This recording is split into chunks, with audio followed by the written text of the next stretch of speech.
लेकिन एक बड़ा सवाल यही है कि आखिर ये बनाए कैसे जाते हैं, तो ये भी आपके सामने प्रस्तुत करते हैं। दरअसल सबसे पहले एक टारगेट लिया जाता है कि इस व्यक्ति का चेहरा हमें प्रयोग करना है और इसका गलत एक फेक वीडियो बनाना है। ऐसे में किसी एक व्यक्ति के चेहरे पर किसी दूसरे का चेहरा लगाना, तो एक ऑब्जेक्ट होता है, टारगेट होता है, उन दोनों को माइंड में उनका निर्णय लिया जाता है कि कौन ऑब्जेक्ट है और किसका टारगेट है जिसका चेहरा हमें लगाना है। इसके बाद एक डेटा इकट्ठा करना होता है। दरअसल हमारे सोशल मीडिया पर हमारे वीडियोस हैं, हमारी तस्वीरें हैं, तो जो सारा डेटा यानी तमाम वीडियो जिसमें हमारे हाव भाव, हमारे एक्सप्रेशंस, हमारा हंसना, मुस्कुराना, बोलना, हमारा चेहरा कैसे हरकत करता है, आईब्रोज कैसे उठते हैं, आंखें, फेस कैसे हिलता है इत्यादि, उन वीडियोस के माध्यम से आर्टिफिशियल इंटेलिजेंस उन सब डिटेल्स को वो ग्रास्प करती है और इस आर्टिफिशियल इंटेलिजेंस सॉफ्टवेयर के माध्यम से उन सभी बारीकियों को किसी और के चेहरे पर जब लगा दिया जाता है तब एक नया चेहरा सामने आता है।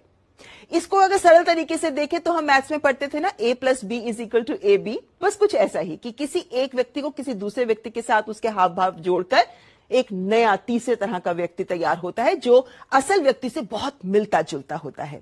उदाहरण के तौर पर ये ओबामा की तस्वीर हम आपके सामने रख रहे हैं, लेकिन आप इसमें फर्क नहीं कर सकते कि इसमें असली कौन से ओबामा है और नकली कौन से ओबामा है।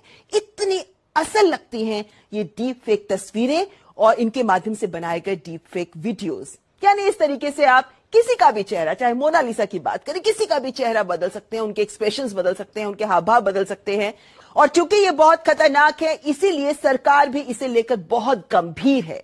एक्शन मोड में आ चुकी है सरकार।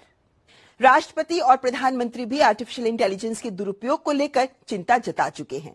23 नवंबर को आईटी मंत्री अश्विनी वैष्णव ने भी शिक्षा जगत, उद्योग निकायों और सोशल मीडिया कंपनियों यानी तमाम हितधारकों के साथ विचार विमर्श भी किया और इसके खतरे को रोकने के लिए नियमों का एक मसौदा तैयार किया जा रहा है और इस मसौदे को माईगव पोर्टल पर रखा जाएगा। जनता से टिप्पणियां भी आमंत्रित की जाएंगी और अब दिसंबर के पहले सप्ताह में भी सभी हितधारकों के साथ एक बैठक है जिसका आयोजन किया जाएगा।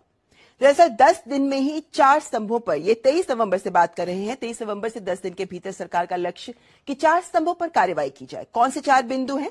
सबसे पहले इस तरह के डीप फेक वीडियोस का पता लगाना, पोस्ट करने से पहले और बाद में ये सामग्री का पता लगाया जाना चाहिए। इसके रोकथाम और यानी इसके प्रसार को रोकने के लिए भी प्रभावी तंत्र का बनाया जाना बेहद जरूरी है और इसकी प्रभावी और शीघ्र रिपोर्टिंग हो और शिकायत निवारण तंत्र भी बनाया जाए। साथ ही इस मुद्दे पर व्यापक जागरूकता भी फैलाई जानी चाहिए।